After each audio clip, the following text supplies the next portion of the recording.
You've just stepped inside the Walk and Talk podcast, #1 in the nation for food lovers, chefs, and storytellers. I'm Carl Fiadini, your host, shining a light on the flavor, the hustle, and the heart of the industry.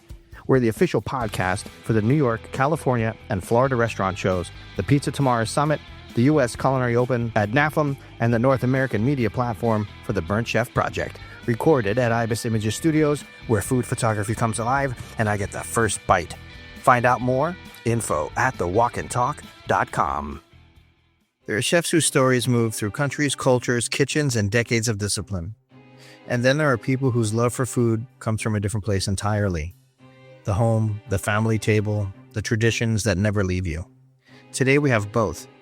Chef Massimo Orlando joins us from California. His story begins in Italy, in his grandmother's kitchen, working professionally by the age of 15, shaped in the legendary kitchens around Lake Como, and eventually taking a leap across the ocean to Miami and later San Francisco. He has lived the grind, the losses, the rebuild, the uncertainty of the pandemic, and the personal growth that came after. His life is a story of passion, identity, migration, resilience, and rediscovery.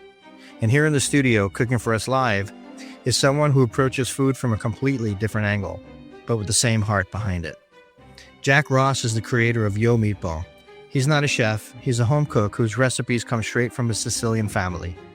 Passed down, tested, perfected, and shared from the heart. What started as a simple family tradition has grown into something bigger. A way to bring people together with comfort food and memory-driven flavors. Two different paths, two different relationships with food.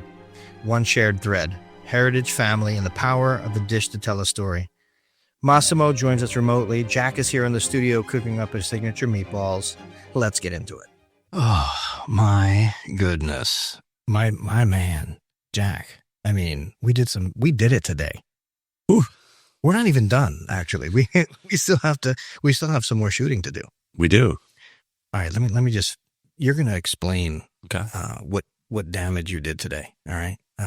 In a good way. Where would you like me to begin? Well, before we do, I just want to say that coming up later in the episode, I have Sierra Anthony with Butcher Solutions. She's going to break in and say some cool stuff about what we have going on. We have a new podcast segment coming out called Butchered Truth, and it's going to be pretty dope. Okay. What did you bring to this studio? To what delicious, beautiful thing, plural things, did you bring here today? Well, first and foremost, I want to thank you for this opportunity. It's tremendous meeting you, and I can't even express the amount of gratitude that I have today for everything that's happened. I cooked up my meatballs, what I'm known for in Tampa, Yo Meatball. How did you come up with the name? My grandfather used to call me Meatball all the time. It's a term of endearment in the Italian culture, and whenever I was in the other room, he used to go, Yo Meatball! And it kind of stuck, and I couldn't find a more fitting way, a tribute to him, to continue his legacy and everything he was always about. What I had today was very American Italian traditional, very reminiscent of what I grew up with. Okay. Now, my grandmother was from Naples, my grandparents were all from Naples. You came so close to what I'm accustomed to. You know what really threw me for today? Was the bread with the sauce. Like, it's just because I haven't had that in a long time. I haven't done that in forever. Mm-hmm. That just immediately brought me right back. So I appreciate that, man. That came out of nowhere. It sounds stupid, and it sounds very like, it's bread, sauce, who cares? But for me, kind of a big deal. No, I appreciate that, because that's exactly what I'm trying to do, is break bread and bring each other closer to the traditions of my family, the Italian culture, and what I stand for, right? It's all about serving up faith, family, and Italian food to bring people closer to Sundays and family and traditions that they have, and really sitting down at the table and putting their phones away, putting down social media, and really focusing on each other, to laugh again, to enjoy Sunday sauce and meatballs. True story. Talk about the sandwich and talk about the dessert. So the sandwich is a banger. And I call it a banger because it's a meatball. It's a classic meatball slider. And the first time I actually served it, a buddy of mine was like, yo, that's a banger. And the name just stuck. And anytime we hear music or anything that's good, we call it a banger. And that's an ode to him. A lot of the things that I do are an ode to some of the people I've run across in my life. And, that's where the name came from, Meatball. That's an ode to my grandfather. So I try to keep some of those traditions, some of the things that I've learned, some of the people that have taught me things, expressed the gratitude towards what I do and incorporate that into everything that I do. I'm all about collaboration. And when he said banger, I'm like, I got to name this meatball slider a banger. I've been told, Sean Pooch Rivera, that everything's a banger. I say that all the time. He's like, "What are you always with the banger?" I'm like, "Yeah, man, it's a banger." Yeah. Before we bring Massimo on, you do some stuff in the greater Tampa Bay area that is faith-based, and you're out there feeding people. Talk about it. Mm-hmm. Yeah, it all started literally this Thanksgiving. I was involved with a church group called Pickleball Disciples. Good friend of mine, Harry, who's the photographer at Radiant Church in Tampa, he started a group called Pickleball Disciples, where it's a fellowship where they meet every Thursday and they talk for about an hour, men and women, and afterwards they play pickleball. And they invited me to volunteer for a moment in time of just basically feeding the homeless on Friday. It was your classic turkey, sweet potatoes, and green beans. And I'd say about 30 to 40 people through the church that volunteered. We all got together, we packaged up the food, and we went down to some of the streets in Tampa. And it truly was an experience that moved me unlike any other. To be able to share food and to hear people's stories who are unfortunately less fortunate than you and I, and to feed them and to pray over them was something that I'll never forget. And because of that, I myself am going to introduce a tradition that I'm going to do every single year, and I'm going to feed the homeless on Christmas night from 5 to 7 this Christmas. I'm going to serve up some meatball, some pasta, and bread from La Segunda, which is a classic here in Tampa. It's a Cuban bread, and that's a tip of the hat to them because I love the Cuban Italian culture that's in Ybor City in Tampa, and we're going to get them involved. And it's just a bunch of us that praise God and are doing good work through him, and are going to use my platform and my food to not only build awareness, but more importantly to spread God's word and to get together and really make the less unfortunate feel fortunate. And that's what it's all about, especially on Christmas time. To give the gift of food, friendship, even a hug and a prayer means the world to them. Amen. Appreciate that. And, we're here to support all of these, cause efforts, man. So appreciate you. 100%. Yeah, to that. Thank you. All right. Without further ado, let's get Massimo Orlando on the call. Chef, welcome to the program. Hey, Carl. I'm here. Thank you. Thank you very much for having me on the show. It's my pleasure. You have a pretty interesting story as well. And we've had a lot of phone calls over the last couple of months, and I was really excited to have you on. Let's kind of start off with that boy in his grandmother's kitchen. Can you kind of get into how your childhood in Italy kind of shaped where you are today? Yes, Carl. I was really young when I started helping my grandma. I was probably in second grade or so. So when I was in the kitchen with my grandma, helping her making ravioli and fresh pasta, it didn't really felt like a game. It felt more like something, and I enjoyed doing it with her. And mostly was during the holidays, and there was something that I felt like I wanted to do. Maybe I wanted to do when I growing up. So to tell you the truth, this is a funny story, but it's a true story. When I was a baby, my parents told me that I like to play with pans and dry pasta, pretending to cook. And I don't really remember that because I was really little. I was a baby.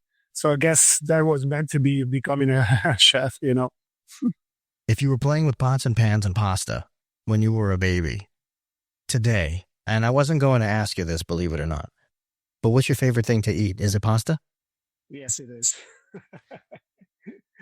Pasta is a staple in Italy, and I really can be missed on the table every day. If we fast forward and we go to Massimo as a teenager, 15 years old, most people at that age are still trying to figure out, how to tie their shoelaces. What made you believe that you wanted to get into the kitchen? Most kids at that time really don't know what to do. You know, I don't know. It was something in me I always wanted to be a chef. So I decided to go to the culinary school, and start this career. Where in Italy are you from? Okay, I'm from Varese, which is like about 40 kilometers north of Milano. What's the cuisine there that's different from where my family comes from in Naples? North of Italy, it's a very much colder environment than more like south of Italy. So we do heavier dishes. During winter, when it's really cold, we do a lot of soups like minestrone and, dishes like that. At 15, you started doing your work, but somewhere along the way, you actually had some terrific mentors coming out of Lake Como. Yes. When I was 15, I started a job at a restaurant called La Tavola di Totone, and I was inside the casino of Campione d'Italia. And at that age, I was under the executive chef Cesare Chesorti. I was during the summer break, school break, the culinary school, the summer school break. I must say that it was very overwhelming working in such a big restaurant at that age. There was so many great chefs in that kitchen, and I really admired them. And I was the youngest kid. And I have to say that I felt really lucky to be there. It was hard to work as a teenager, long hours, and all the holidays, and missing the family and all that. But that chef was really my first mentor. He was a very good man. He was very patient, and I'd never seen him getting upset with anybody. I learned a lot from him, and after the year, he kept calling me and asking for working on different events with him. And unfortunately, he passed away a few years ago, and I really miss him. Were there any specific lessons that you can remember that he instilled into you? The most important lesson that I learned is to be kind with people you work with. I don't believe to be one of those hard chefs and, yelling at people and treating the cooks very poorly. Totally against that. I think myself a kind person and treat everybody equally and nicely in the kitchen. I don't want to have a toxic culture in my kitchen. Chef, how old were you when you came to the United States? When I came to the United States, I was 22 years old. It takes a lot of guts to do that. It really does take a lot of internal fortitude to pick up and leave your home country to go somewhere brand new. This was probably one of the most impulsive choices that I made in my life. You didn't even speak English, no?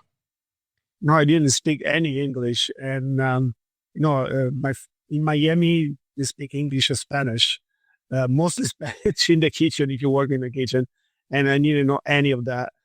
So then what was the emotional fuel that drove you here? What made you come to the United States?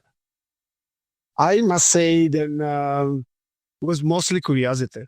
I always wanted to come in United States and mostly visit and knowing the culture, work in a different environment. This is kind of like a challenge, Well, something really beautiful happened to you while you were here in the United States. You met someone.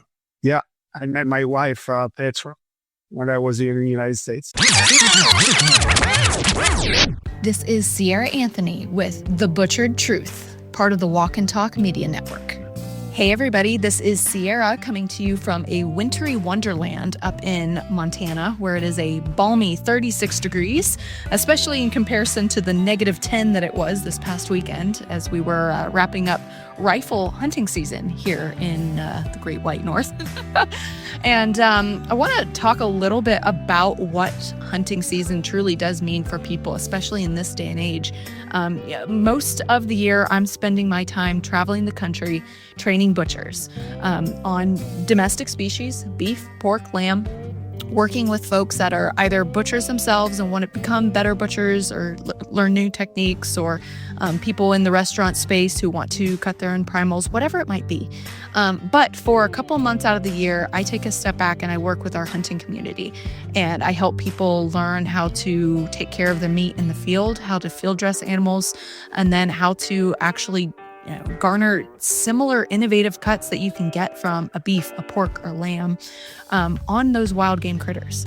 Because anymore, if we look at the sticker shock that is our meat counter, more and more people are becoming interested in, how do I source my own proteins? How do I actually go out and attain my own critters by my own hand? It's a really fulfilling, exciting experience, but it can be a little intimidating to get into the hunting world and know how to actually care for your own proteins. But it's fairly simple once you learn a couple of the techniques, and once you understand the anatomy of the animals, once you understand some basic meat care, meat science principles, and then once you understand some cutting techniques. And so rather than training traditional butchers during September through November, December months, I work with our hunting community. So our average Joes and our plain Janes who want to go out and procure your own meat proteins, it's 100% possible, and it really gives a sense of ownership to folks as they take a look in their freezer and they can see protein that they themselves sourced. So really, really fulfilling getting to train folks on butchery techniques, especially when they're the ones who get to put it in their freezer, and looking forward to what bison season's going to bring, and then right back to training butchers throughout the rest of the year. There's a huge difference between Italy, Europe, anywhere over there, and Miami. Big shock, big change. Describe the first 3 months of you being in Miami. It was a very, very, very different environment for me. Was different working kitchen, in the previous places that I worked in Italy. Didn't know really anyone, didn't know the language. And aside of work, I didn't know what to do. And I missed my friends, my family, but I know I had to do something about it. And so I started to talk to the guys in the kitchen. They were mostly the prep cooks and dishwasher. They were mostly from Central and South America. And I really wanted to, that made me really curious. And I really wanted to learn our culture and the language. So I learned Spanish before even learning English. I wanted to be able to talk to them and knowing them. And that, to me, it was very important. But I also, met other chefs in that kitchen, especially my chef. I became really close to my chef. His name was Christian Furlan. We started to hang out a lot, and it was like a brother to me. And he really helped me a lot to adjust to this new reality, to this new world, new experience, Well, you probably picked Spanish up pretty quickly. There's a lot of similarities. I'm old now, and there were times in my life where I was conversational Spanish and conversational Italian. Today, I'm struggling with just regular English. Okay. So, I don't know how I have a podcast, but with that said, for you, it must have been pretty simple to pick up. Yeah, it was actually very, very similar language. Like I said, I learned Spanish first and learning English. So yeah. It was difficult for me because I was learning Italian before I was learning Spanish. There was plenty of Latin influence growing up in Miami where I lived. But for some reason, I really wanted to learn, the language of my heritage. And what ended up happening is you get older, you start meeting, older friends, girls, this and that, and they were all Spanish. So my Italian and Spanish got conflated. And all of a sudden, when I was speaking, it was, two parts Italian, 2 parts Spanish, 2 parts English. It was a mess. It was horrible. I don't recommend it to anybody. That happened to me all the time. I speak 3 languages that always mixing things up, and I always throw like or a Spanish word or an English word in the mix. So I can totally relate with that. How did you get to California? That's a big jump too. Like, it's one thing coming from Italy to the United States to Miami, right? But then when you're here, to go from Florida to California, you couldn't get further away from each other, logistically and also just culturally. What made you go to California? It seems like a movie story, but it's actually reality of what happened. I met my wife in Florida. She was there in vacation for spring break, and we met. And it was kind of an interesting time of my life, because after 3 years in Miami, I was about to quit and go back to Italy.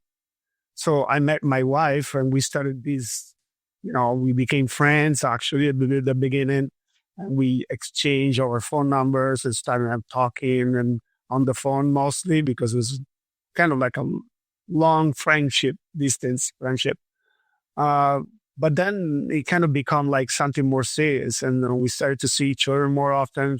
She was mostly come over here in California and visited, and here I decided to move to California to live with her.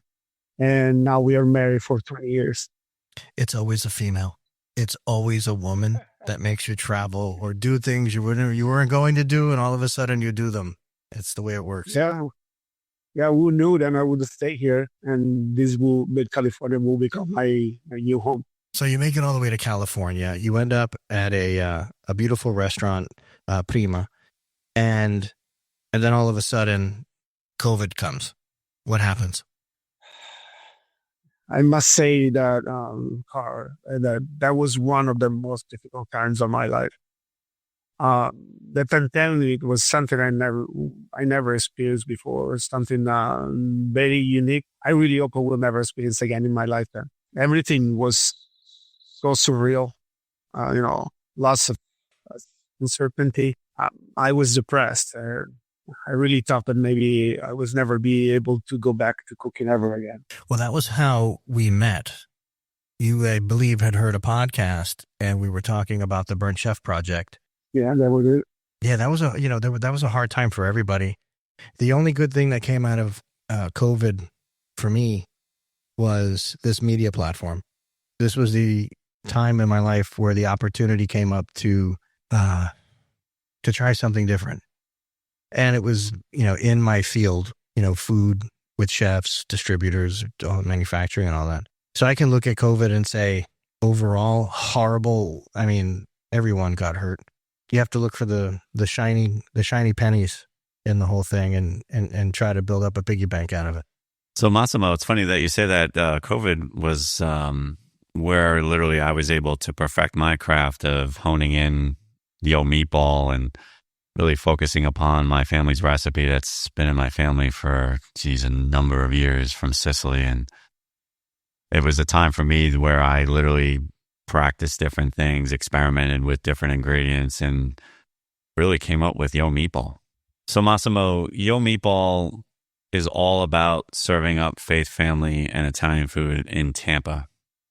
I'm purely focused on the community in Tampa. I'm not interested in building a large restaurant or becoming national or nationally known. I want when people go to Tampa, I want them to seek out Meatball. I want them to experience what the movement is in Tampa. There's a lot of entrepreneurs. There is a lot of faith-based people, great people who are passionate about Tampa, the Italian culture, family. And I just want to gather all those people on Sunday and break bread and, again, put away social media and laugh and share stories from their week and get back to those old family traditions of what I used to do growing up as a kid in White Plains, New York. Okay, Jack. It's very nice to meet you. And I heard your story and how passionate you are about your Italian heritage and Italian culture. And, there's a lot of things that I can relate with, growing up in Italy, we share a lot of commons, like, sitting on the table with the family, baking bread and all during the holidays, stay on the table. And it's not just food, it's a community, it's your time with your family. Exactly. And I totally respect that. Well, thank you. I appreciate you and appreciate you seeing the value of that, because it's surely missed now in the culture. Like you, during the pandemic, you decided to open this new business called your Meatballs. And when Prima restaurant closed for me, and I thought I would never go back and working on the kitchen anymore, maybe, so I decided not to stay home and take unemployment, like work on a grocery store, just because I couldn't just stay home and see what was going to happen. Like I was going to go out of my mind. Really, I couldn't just sit on the couch and, be miserable. I started to work at the grocery store, and, I wasn't really happy. That's not what I wanted to do. Not who I am. But I worked there for a year. One day, I received a text message from the owner of the Prima restaurant, Peter, and which I worked for him for 17 years. I will never forget that the text message. It seems like yesterday. I decided to call him on my lunch break. He's telling me then he wants to open this new restaurant in Berkeley. At the beginning, I was excited about the idea, but at the same time, I was like, I wasn't sure if it wasn't going to work. We were still in the middle of the pandemic, and I was still so undecided as I said, what, I don't know. Risky, Peter's wife told me, you're a very talented chef, and your skills will be wasted in a grocery store. And believe it or not, there's something clicked on me when she said that. And I decided to take the opportunity. And let me tell you, that it was probably one of the best choices I did in my life. When we were in the middle of COVID, yes, is that when your anxiety and depression was at its worst? Yes. Yeah, the depression, anxiety, there was like, it's crazy. Like there were certain moments where I was like, of depressions, and then very don't know what to do or what was going to happen. And, anxiety was at next level. Some days it was hard to manage. So when Peter came to you and offered you that spot, I mean, was it immediate once you realized you wanted to do it? Did that kind of help shake the cobwebs? Did that, put you in a better frame of mind? Definitely, yes. So you went back and things were good. And then you got into the A.P.C.I. What is that? Yes. Besides being a full-time chef at Via del Corso in Berkeley, about a year ago, I took the responsibility to be the vice president of A.P.C.I. North America, which is the Professional Italian Chef Association. I decided to do that because I felt like besides cooking, I wanted to do something more than just that. And I like what A.P.C.I. is doing. What it stands for, and which is promoting the real Italian culinary tradition. The Italian cooking to me is not just about food. It's about the ingredients. It's also about the tradition, the cultural aspect. And that's why I decided to join this association. There's a difference between the American-Italian experience and the Italian experience. And while the foods are very similar, they're not exactly the same. But a lot of the traditions, when you're talking tradition, things that, people in Italy did 50 years ago, 60 years ago, they don't do anymore there. And those traditions, they're hanging on by a thread here. And with each generation, that thread gets a little shorter. There's got to be a way to bridge all that and bring it all together. No? Yes, totally agree with you, what she just said. I think the only way to keep the traditions alive is for us to teaching younger generation about the Italian culture, the Italian tradition, the food, the family, stay together, all that. Yeah, it's the truth. And I think the only difference is the accents are a little different, you know? And definitely. Yeah, Massimo, I'm like you. It's amazing what you could do with food. I mean, some of my greatest memories of my childhood was going to my grandmother's house, and she, of the Italian ascent, would always be making chocolate chip cookies. And I remember she used to cut open a paper bag and put the paper bag on the table. So when she took out the cookies, the chocolate chip cookies, she'd put it on the paper bag to soak up the oil from the cookie. And then I'd grab a cookie and she'd say, "What would you like? Would you like pasta fagioli? Would you like white beans and escarole?" Anything that I wanted from the Italian culture, she would whip it up within, it would seem like minutes. But she was always at the stove making Sunday sauce. Her kitchen always had that aroma. And for me, it was kind of like a hug in a way. I felt at home every time I stepped foot in that place. And when people enter my apartment in Tampa, it's the same feeling. People get that. I see it on their face. I see it when they're eating my food. And there's no greater joy for me is sitting down at a table and just talking to people about their day. And they take that first bite of your food and you know it's good. You're a chef. I mean, you know it's good, right? I know it's good. I've heard plenty of people tell me it's good. But when they give you that smile, and when Carl gave me a wink today for the first time when he tried my meatball, there's no greater feeling. There's no amount of money. There's no amount of fame. There's no amount of social media recognition that I could receive that would ever top that moment in time. And those are memories that I will always take with me. And that's what I try to share with these kids today. It's not about social media. It's not about that quick moment of fame and fortune and what they're looking at. It's legacy. It's family traditions. It's your heritage. It's what you're going to leave behind to the next generation. And I think that's so important with what you and I do. Yes, you're classically trained, where I'm just in the kitchen kind of spitballing what I've learned from just growing up in the restaurants and watching my family cook and kind of making it my own. And it just so happens that people really like it. So there's no greater joy than that. Jack, I totally agree with you. We all know that this job is not an easy job. You work a lot, and I think everything that drives you is your passion for what you're doing. Mm-hmm. And that I'm the same way.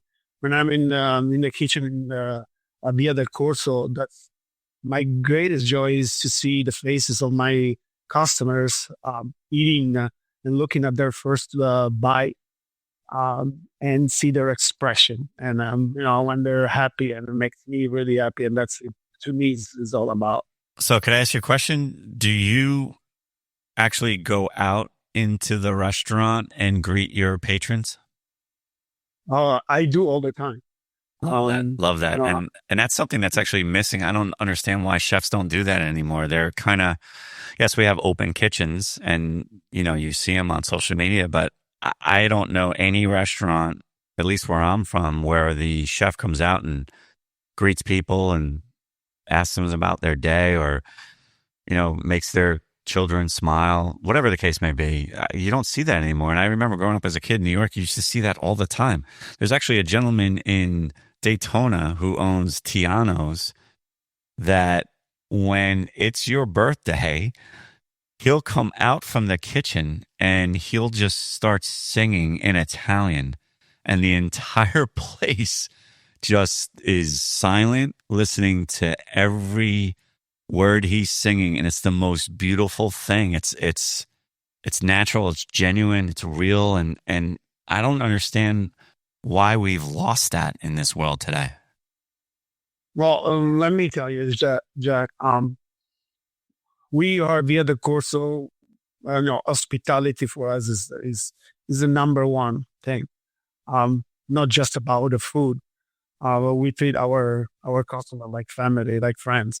I go, like I said before, I go out and in the dining room and greet a lot of our customers and asking how they're doing and if they enjoy their meals. It's like family. A bearded course is like family. So I do a lot of pop-up events in Tampa. I love when people that I don't know, complete strangers, come up and they're like, "What's your meatball?" And I explain where it came from, and they're like, "Yeah, I'll try it." And they try a meatball for the first time, and they're just like, "Wow!" And I had the main focus for me has been the meatball, but recently I just started introducing cannolis, and I had an actual lady who was baking at the Davis Island Market, and she came up to me. She bakes, and she said, "These are the best cannolis I've ever had." And I literally, when I tell you, I just started making them. I took my recipe from my family and started making them, and to hear that is just, to me, there's no greater feeling. I can't explain it. People need to understand that you should never sleep on your grandparents' recipes, because that's where the magic is. That's where the action is. Yeah. And listen, you may not, there's plenty of us out there who aren't professional chefs, but if you pick up a recipe, you can put it together and make it. That's what counts. And and just want to clarify the wink, right? It was classic, by the way. It was classic. Well, here's the thing. So it makes me happy. Here's why. I grew up just surrounded by basil and onions and tomatoes and all that stuff. So I'm accustomed to a certain aroma in the house, especially when I was a kid growing up, and we were always at my grandmother's. My wife is Cuban.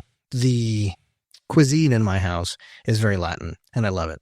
I don't have the smells and aromas and all of that I am accustomed to. So whenever it is, like today, you came in, like the whole kitchen, the whole house immediately brought me back to the 1970s. You know what I'm saying? Like as an infant child. Mm-hmm. So for me, like that, yeah. And the flavor profile, like they were really good. I would eat the hell out of those things. So the wink was absolutely legit. Okay. I just wanted to be clear. Well, I appreciate you. Ditto. Jack and Carl, you don't have to be a professional chef. Many decades ago, when the culinary school didn't even exist, lots of great chefs born out of not being a professional chef. So even having like a culinary school background doesn't mean you're a chef. It takes years and years of training and perfecting recipe to be a cook. Honestly, I met a lot and they're not in culinary school, they're not professional. They were not professional chefs. They're great chefs. It's all about the passion. It's all about what you believe and your experience. Everything else doesn't matter. Massimo, as I understand it, and this is my restaurant life experience talking here. If you cook and you're really good and you cook at home, or you cook really good and you're on the line, you're a cook. If you cook really good and you lead a team of cooks, well, then you're the chef. I think it's as simple as that. And you're the one in charge of making sure that everybody shows up on time, and you're in charge of, making sure the recipes are proper, and you have to manage all of these people and personalities and whatnot, then you're the chef. If not, we're all cooks.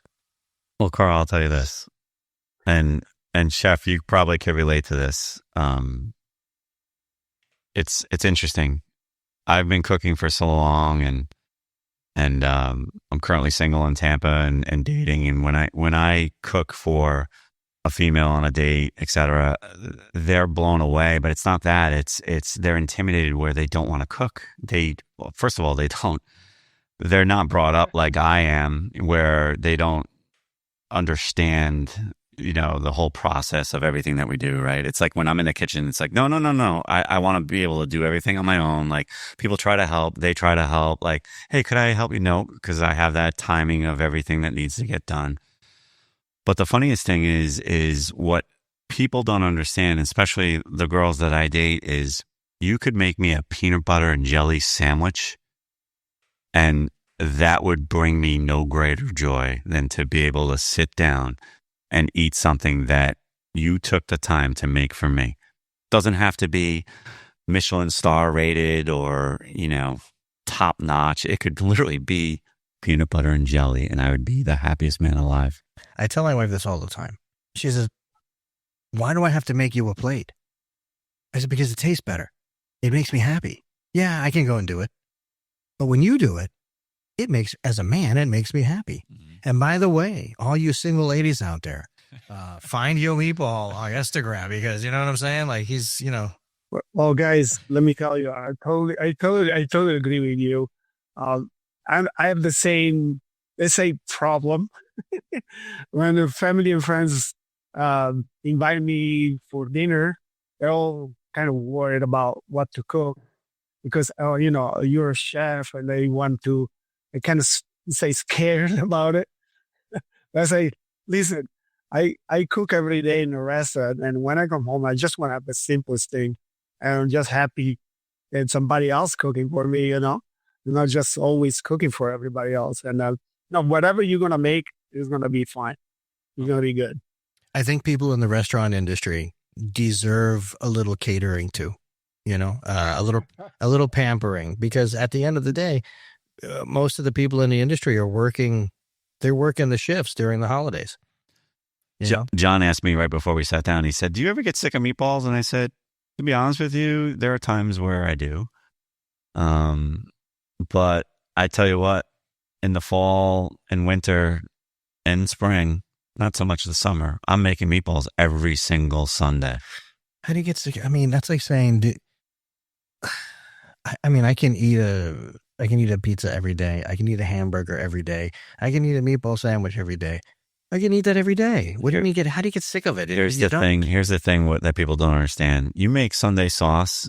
You know how many dishes you can make throughout the week with Sunday sauce? Yeah, of course. Chicken parm, eggplant parm. Yeah. The list goes on and on and on. But like the meatball itself, there's so many applications for it.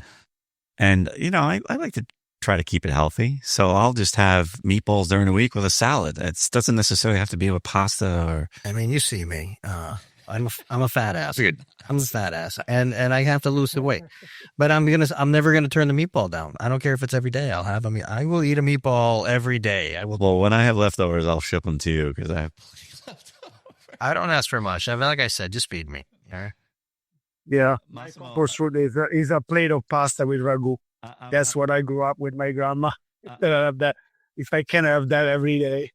I'm curious, when you're not cooking in the restaurant and you're home with your family, what do you make? What's your favorite dish to make for you and your family? I have to say, when I don't really cook that much at home, it's just me and my wife most of the time.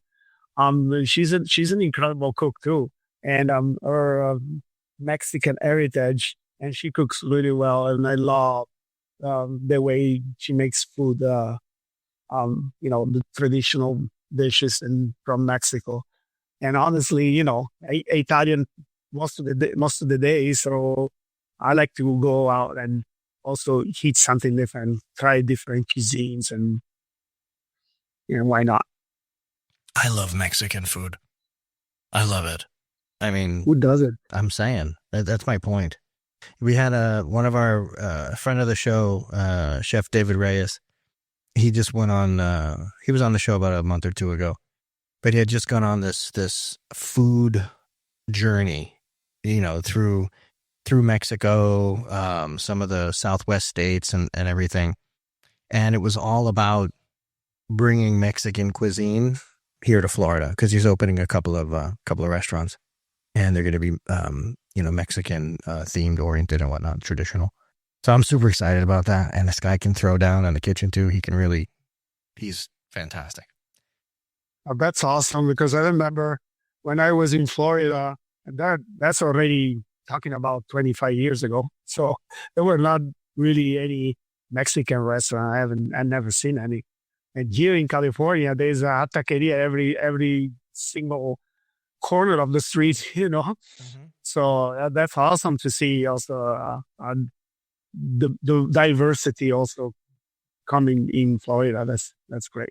If I could, I wanted to, because I'm a little bit different than you, Massimo. You're trained and you've got a restaurant, et cetera. And my whole approach is going to be a lot different than you in the future, where for me, it's not about a brick and mortar per se, where like I have to have this huge restaurant and get Michelin star rated, et cetera.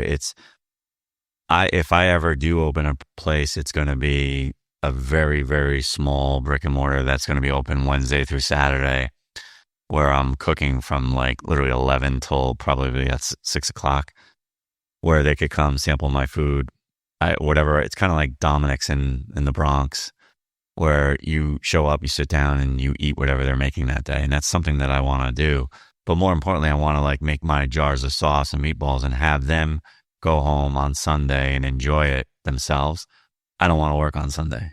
Like I want to spend time with my like everything that I'm preaching, I want to continue to do. I don't want to change my life, because that's what Yo Meatball is all about. Massimo, one of the main reasons that we're doing this podcast today is because mental health awareness is something special to you. What else did you have to share about that? Yes, Carl, it's really important to me.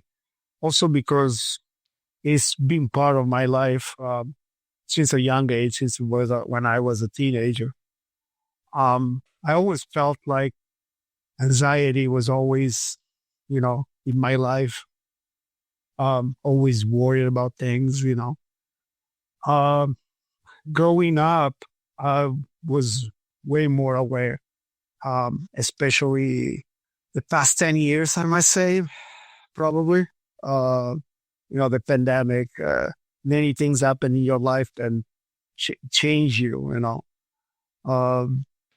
loss of family, loss of friends, and, they're all built up, let's say. And I think the bottom, when I reached the bottom was about probably 4 years ago.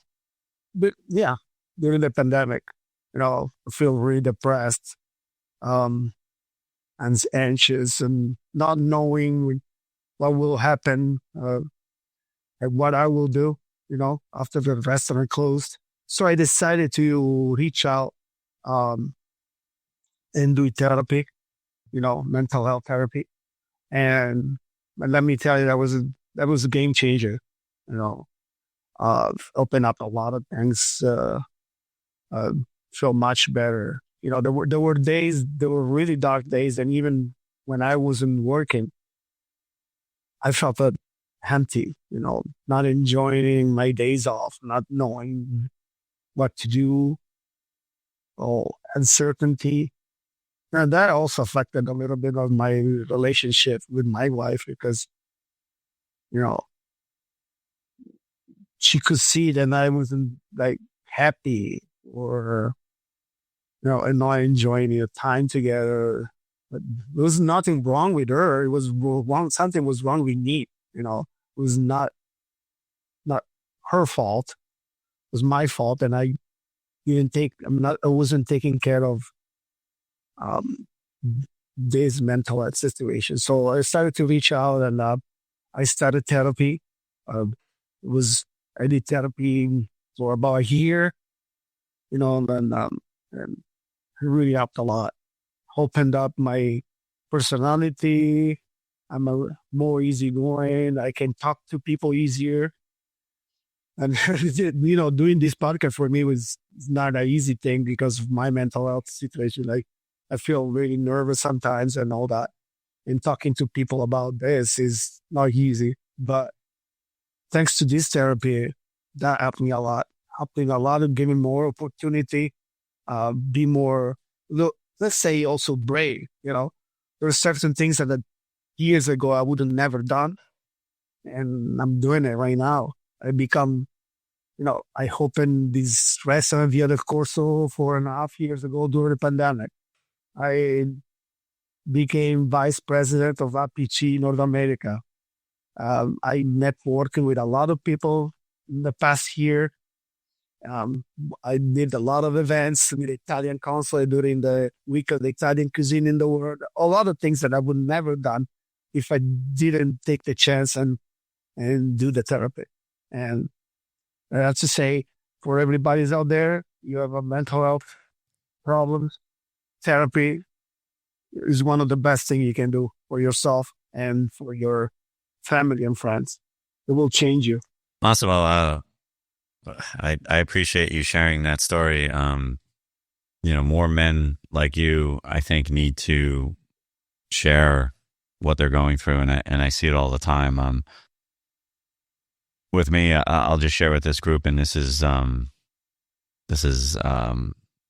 dark point in my life. After COVID, when I first moved here to Tampa, I didn't know anyone, and I was going through a lot, and I actually.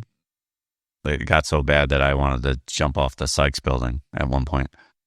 And by the grace of God, that never happened, or I never brought myself to that, because I now know that there's a greater purpose of, why I'm here and the lives that I'm touching, but more importantly, what God's plan is for me. And the only way I found that was to literally walk every single day on Riverwalk. I walk 8 miles a day, every single day in the morning, first thing in the morning. And I actually was dating a girl at the time where she had mentioned, "Hey, you're not walking anymore," and I noticed that your light is gone. And that was probably one of the greatest things she could ever say, even though we didn't work out. I'll never forget that, because it changed me to who I am today, where I don't lose sight of that. I walk every single morning. I've been brought to my knees, and I've surrendered to the Lord, and my life is completely changed, where in the morning it's therapeutic, but it's also my time where I could break away from email, the noise of the world, and just focus purely on what He wants me to do. And He has, no matter what you believe in, I believe in the Lord. And what I thought was once my subconscious talking to me, it was actually Him. And I learned that through cutting out the clutter that you get. And I could totally relate to you with anxiety and mental health. When you're in that state of anxiety, there's so much brain fog and so many thoughts that come through your head, that when you're clear-minded and you cut out the noise and you work on yourself, you work out, you eat right, you walk. But more importantly, he challenged me at a certain point to give up drinking for Q4. I called it Q4. And I haven't had a drink since October 1st, and I don't think I'll ever have a drink again. And it's something for me that has brought so much clarity, but more importantly, I hear Him now. And He has given me so much, and literally everything that I do. When this opportunity came up to come on this podcast, I immediately thanked Him. When I cook for people and they like it, I immediately thank Him. And I think mental health is the most important thing. And I'm so happy that you shared your story, because men today, for whatever reason, do not talk about what's going on in their life. And we could probably have a few more people here today with us if they just talk to a friend, especially in this industry, the restaurant industry. I'm sure you probably see it a lot more than I do. We go through a lot. We work a lot of long hours. There's a lot of aspects of the restaurant industry that, is hard, and people turn to substance and other things. But, if you're listening to this, I beg or plead that you talk to someone, because if you talk and get it out, it'll open up so many doors for you, and you'll realize that it's not so bad, and that it's just a season, and that, if you could get through that, you could get through anything in life. Totally agree with you, Jack, and thank you very much. There should be more people sharing their mental health. Is A lot of people think it's a sign of weakness, but to me, it's a sign of strengthness. It's a strength that you look into yourself and says, I want to be a better person. I want to be a better man, not just for myself, but also for my family and friends.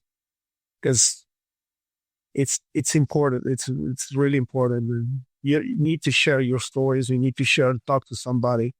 Let that out. Let that weight in your chest out, because it's something that will change your life. And I totally actually, I like also like you walking a lot in nature. That's one of my main things when I'm not working, and weather is a good weather. I like to go hiking. It's beautiful places here in California where you can hike and enjoy nature, turn everything off. No phones, nothing. And then just me in the nature. And I feel like it's the place where I have to be, to be in peace with myself. No noise, nothing else, just you and nature. Well, if you're ever in Tampa, let's go for a walk together and cook and break bread and continue this path that you and I are on. Definitely do. We'll do. If I'm around Tampa, I'll definitely will reach out to you. It'll be awesome. So what I think is, if everybody takes a minute and shares these stories with other men, and you get used to it, the whole roof shatters. That's my opinion. Gentlemen, you guys are both awesome. You too, John. You know that. Massimo, Jack, great to have you on the show today. Massimo, real quick, what's your social media? How do people find you? You can find me on Instagram, Chef Massimo Orlando. Jack. I'm only on Instagram. Yo_meatball. Of course, it's Yo Meatball, right? John. I'll find you, Jack. You got it, bud. Pleasure talking to you.